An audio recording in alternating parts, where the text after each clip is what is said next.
Hi అండి. నేను మీ Roopa. Welcome to our channel Roopa honey.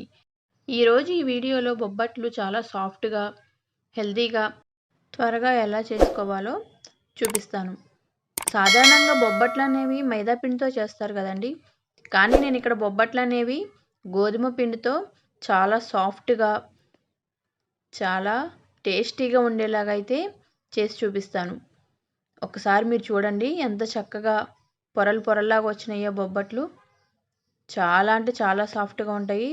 Taste కూడా అంతే బావుంటుంది. వీడియోలోకైతే వెళ్ళిపోదామా మరి? ముందుగా ఒక కుక్కర్ తీసుకుని దానిలోకి 1.5 కప్పు పచ్చెనగపప్పు తీసుకొని బాగా క్లీన్ చేసుకొని, అందులో 1 కప్పుకి 2 కప్పులు అంటే నేను 1.5 కప్పు తీసుకున్నాను కదా! 3 కప్పులు వాటర్ పోసుకొని ఒక గంట నానబెట్టుకోవాలి. ఖచ్చితంగా ఇదైతే నానబెట్టుకోవాలండి. అలా నానబెట్టుకున్న తర్వాత కుక్కర్‌ని స్టవ్ మీద పెట్టుకొని మీడియం ఫ్లేమ్‌లో 5 విజిల్స్ వచ్చేంత వరకు ఉంచుకొని స్టవ్ ఆఫ్ చేసుకొని ఆవిరిపోయేంత వరకు అలా ఉంచేయాలి. తర్వాత ఒక ప్లేట్ తీసుకుని అందులోకి 3 కప్పుల గోధుమ పిండి తీసుకోవాలి.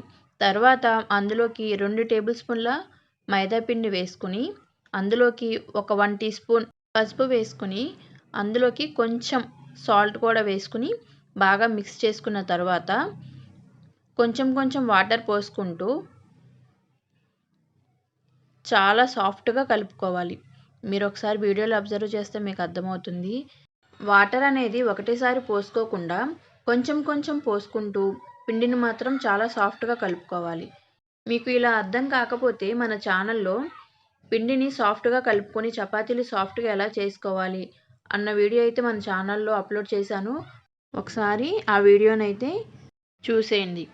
మీకు పిండి అనేది ఎలా కలపాలో తెలిసిపోతుంది. పిండి అలా సాఫ్ట్‌గా కలుపుకున్న తర్వాత దానికి ఆయిల్ అప్లై చేసుకొని ఆ పిండిని లిడ్‌తో క్లోజ్ చేసి పక్కన పెట్టుకోవాలి.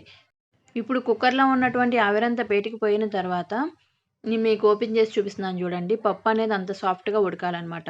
అలా ఉడికిన పప్పుని ఒక ఒక స్ట్రైనర్‌లో వేసి స్ట్రెయిన్ చేసుకొని దానిని స్టవ్ పైన ఒక మందపాటి గిన్నె పెట్టుకొని దానిలో ఈ పప్పుని వేసేసుకోవాలి. మనం స్ట్రెయిన్ చేసి పెట్టుకున్న వాటర్‌ని పారబోయకండి. వాటితో కూడా రెసిపీ చేయొచ్చు. నేను మీకు చేసి చూపిస్తాను. ఇప్పుడు పచ్చెనగపప్పు మనం 1.5 కప్పు తీసుకున్నాం కదా! బెల్లం కూడా 1.5 కప్పు తీసుకొని గరిటెతో మెత్తగా మెతుపుకుంటూ పప్పుని బాగా కలుపుకోవాలి. అలా మెతుపుకోవడం వలన మనం పిండిలో స్టఫ్ చేసినప్పుడు పిండి అనేది త్వరగా పగిలిపోకుండాను, అలాగే మనకి బొబ్బట్లనేవి చాలా సాఫ్ట్‌గా పొంగుతూ వస్తాయి. అలా మెతుపుకుంటూ ఉండాలి. అలా చేసుకుంటూ ఒక మిక్సీ జార్ తీసుకుని అందులో 1 టీ స్పూన్ సోంపు, పావు టీ స్పూను శొంఠి, 2 యాలకులు తీసుకొని వాటిని బాగా మిక్సీ చేసుకోవాలి. అలా మిక్సీ చేసుకున్న తర్వాత 1 టీ స్పూన్ మనం మిక్సీ చేసి పెట్టుకున్నటువంటి పౌడర్ వేసుకొని దానిలోకి 2 టీ స్పూన్ల ఘీ వేసుకొని బాగా మిక్స్ చేసుకోవాలి. ఇలా ఘీ అనేది మాత్రం 2-3 టేబుల్ స్పూన్ల వరకు పడుతుందండి. మిక్స్ చేసుకుంటూ మధ్య మధ్యలో ఘీ అనేది వేసుకుంటూ బాగా మిక్స్ చేసుకోవాలి. ఇలా చేసుకోవడం వలన మనకి పిండి అనేది గిన్నెకి త్వరగా పట్టుకోకుండా, అలానే మనం పిండిని చేత్తో పట్టుకున్నప్పుడు కూడా మన చేతులకి త్వరగా అంటకుండా ఉంటుంది. ఈ కన్సిస్టెన్సీలోకి వచ్చిన తర్వాత స్టవ్‌ని ఇంకొక 2 మినిట్స్ ఉంచుకొని తర్వాత ఆఫ్ చేసేసుకోవాలి. ఈ ప్రాసెస్ అంతా కూడా స్టవ్‌ని సిమ్‌లో పెట్టుకునే చేసుకోవాలి. తర్వాత దీన్ని పూర్తిగా చల్లారబెట్టుకోవాలి. ఇప్పుడు మనం ముందుగా కలిపి పెట్టుకున్నటువంటి ఈ పిండిని ఒకసారి బాగా కలుపుకొని మనకు నచ్చిన సైజులో బాల్స్ లాగా చేసుకొని పెట్టుకోవాలి. అయితే ఇక్కడ పిండి అనేది మాత్రం మారిపోకూడదండి.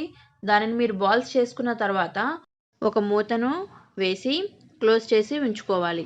పిండి అనేది ఆరిపోతే మనం చపాతీలు చేయడం అనేది పర్ఫెక్ట్‌గా రాదనమాట.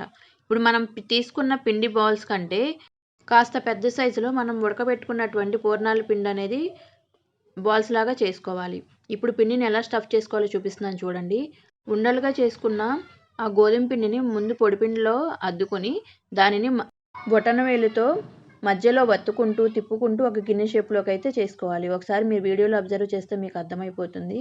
అలా చేసుకున్న తర్వాత మనం బాల్‌లా చేసి పెట్టుకున్నటువంటి ఆ పూర్ణం పిండిని అందులో పెట్టేసేసుకొని వేలుతో బాగా వత్తేసేసి లోపలికి మోదకాలు చేసుకున్నట్లుగా చేసుకుంటూ పైన పిండి అనేది ఎక్స్ట్రా పిండి అనేది వస్తుందన్నమాట.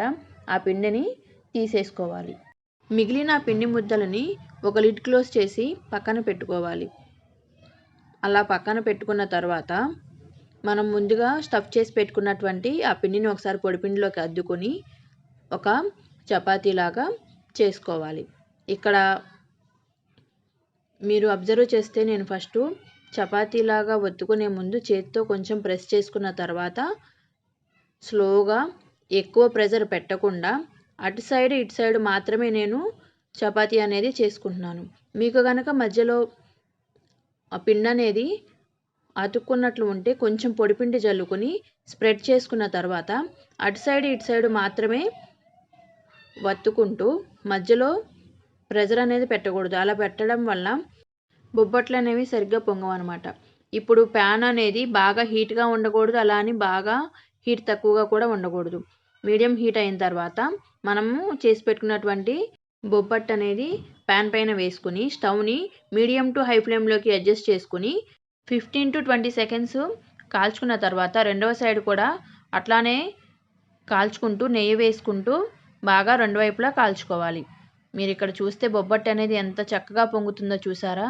ఇలా పొంగటం వలన మనకి బొబ్బట్లు అనేవి ఎంతసేపు ఉన్నా సరే సాఫ్ట్గానే ఉంటాయి. దాన్ని అయితే ఒక ప్లేట్లో తీసేసుకొని ఇంకొకటి వేసి చూపిస్తున్నాను చూడండి. ఇక్కడ మీరు బొబ్బట్టుని తిప్పేటప్పుడు ఫస్ట్ టైం మాత్రం అట్ల కాడని మాత్రం యూస్ చేయొద్దండి. అలా యూస్ చేయడం వల్ల కింద ఉన్నటువంటి ఆ లేయరు బ్రేక్ అయ్యే ఛాన్స్ ఉంది కాబట్టి ఫస్ట్ టైం బొబ్బట్టు తిప్పేటప్పుడు అట్ల కాడని మాత్రం యూస్ చేయొద్దు. దీన్ని కూడా రెండు వైపులా కాల్చుకుని నేనైతే ప్లేట్లోకి తీసేసుకుంటున్నాను. ఇప్పుడు ఈ బొబ్బట్లను నేను ప్లేట్లోకి పెట్టి చూపిస్తున్నాను చూడండి. బొబ్బట్లు ఎంత చక్కగా పొంగాయో కదా. ఇప్పుడు నేను దీన్ని మీకు ఓపెన్ చేసి చూపిస్తున్నాను చూడండి. ఒక పర్సు లోపల ఎట్లా ఉంటుందో సేమ్ నాకైతే అట్లానే అనిపిస్తుంది అనమాట. అంత చక్కగా ఉంటాయన్నమాట. నేను చెప్పినట్లుగా ఈ టిప్స్ ఫాలో అవుతూ మీరు కనుక ఈ బొబ్బట్లు ట్రై చేస్తే చాలాసేపు వరకు కూడా చాలా అంటే చాలా సాఫ్ట్గా ఉంటాయి. మీకు కనుక ఈ వీడియో నచ్చినట్లయితే లైక్ చేసి మరిన్ని మంచి వీడియోస్ కోసం మన ఛానల్ని అయితే సబ్స్క్రైబ్ చేసుకోండి. అలాగే పక్కన బెల్ ఐకాన్ వస్తుంది. బెల్ ఐకాన్ నొక్కితే ఆల్ అని వస్తుంది. ఆల్ అని ప్రెస్ చేయడం వల్ల నేను పెట్టే వీడియో నోటిఫికేషన్స్ అన్నీ మీ వరకు వస్తాయి. ఈ రెసిపీని ట్రై చేసి ఈ రెసిపీ ఎలా అనిపించిందో నాకైతే కామెంట్ సెక్షన్లో కామెంట్ చేసేయండి.